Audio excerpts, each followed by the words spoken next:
there. Now hitting on the performance, the Samsung Galaxy S20 FE has the Exynos 990 chipset, but I could have sworn it was the Qualcomm Snapdragon whatever, which was the 865. It has the octa-core CPU, and it has 6 gigs of RAM on the base model and then 8 gigs of RAM on the top 2 models, where the Google Pixel 5 has the Qualcomm Snapdragon 765G chipset, an octa-core CPU, an Adreno 620 GPU, and 8 gigs of RAM on the only one model that it has. Now in terms of performance, this is pretty much how I'd sum it up. The Galaxy S20 FE, tremendous performing phone. Really, anything I threw at it, it was perfectly fine. Yeah, maybe it doesn't have as much RAM as the Pixel 5 for the base model. Pretty much everything about this phone it handled perfectly fine. I think maybe the only downside of this phone, which I've said about the Galaxy S20 and even the Note 20s, is just pretty much the software. There's just always so many things and random things I'm clicking that pop up. That's the only annoyance that I have, and that's usually a software side of things. Hardware wise, anything that this phone can do, it can, pretty much handle it. If you're multitasking between apps a lot, if you're trying to go and open up an app and do something else,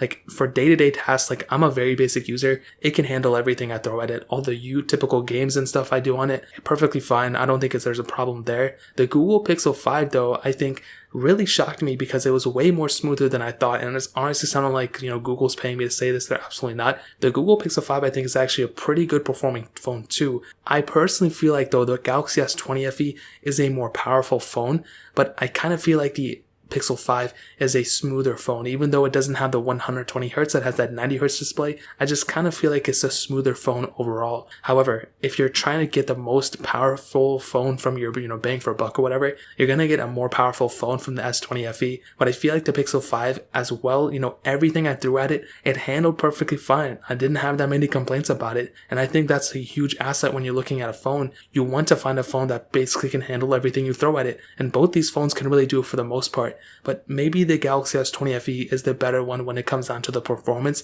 but I still feel like the Pixel 5 is a really good performing phone too. So in terms of performance, that really pretty much covers it up. Now,